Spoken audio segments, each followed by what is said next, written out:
Let's make a retro style lead.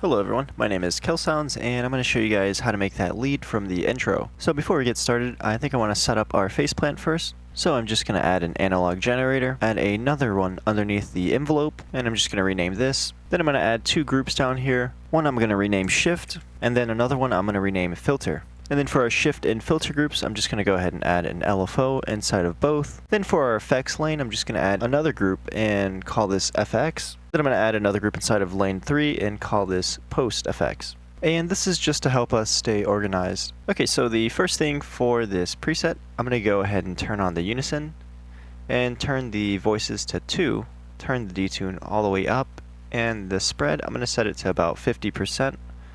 I'm going to turn up the release by just a little bit here. And now we're going to do phase modulation with the analog underneath the envelope. And so the first thing I'm going to do is right click and turn the harmonic up to 12, so by quite a lot. And now I'm going to modulate the phase of our first analog generator by 89%. And so now it should sound something like this.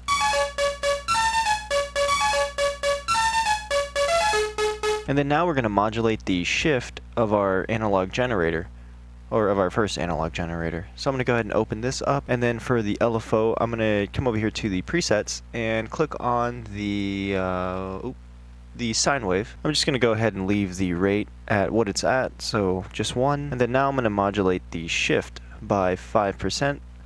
So I'm going to right click the shift, and underneath the LFO where it says Hertz, I'm going to right click on that and type in 5. And so now it should sound something like this.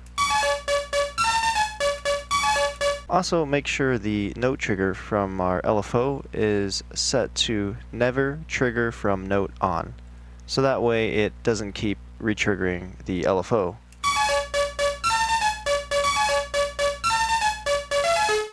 So yeah, that's just to add a little bit of movement for our analog sound. Okay, so now for our effects. And the first thing I'm going to add is a distortion snap-in. Just going to turn the drive up by a little bit. Then I'm going to right click the mix and set it to 30%. And then now I'm going to add a gain snap-in and just turn down the volume.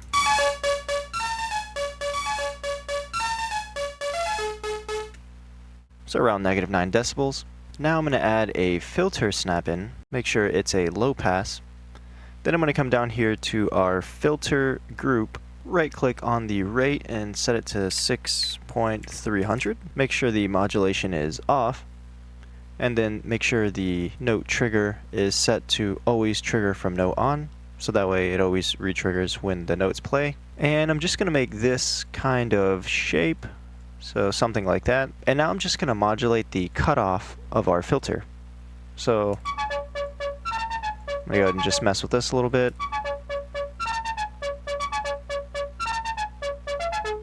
So right around there is pretty good. And now I'm going to add a snap heap and do parallel processing with a dual delay. And so I'm just going to open this up, make sure parallel processing is on, add a dual delay, set the time to synchronize, make sure it's at 2/16, and make sure the mix is all the way up. And now I'm just going to turn down the gain a little bit, and let's play back and see what it sounds like. I'm also going to turn up crosstalk all the way.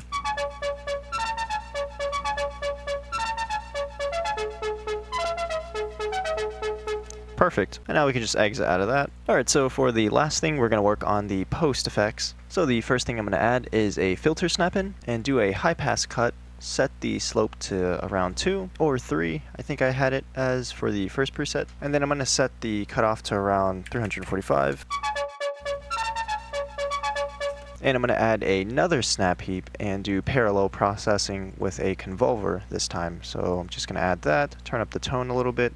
Do the first preset, First Baptist Nashville impulse response. Also make sure the mix is at 100%, and then I'm just going to turn down the gain a little bit of our first parallel bus here.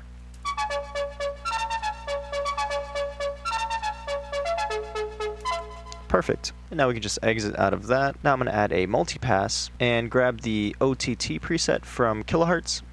So in OTT, turn up the in gain all the way, and then just bring back the mix as the melody plays out.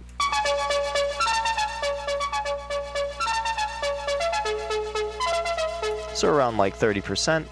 Then the last thing that we're going to do is add a limiter, and for the end gain, I'm just going to set it to 2. And we still have a lot of headroom, so if you want, you can go ahead and turn it up a little bit more.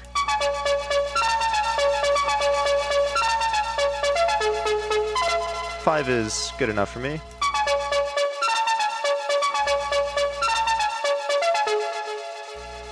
And that is how you make the retro lead inside of Faceplant. I hope you guys enjoyed, and I will see you in the next one. Adios.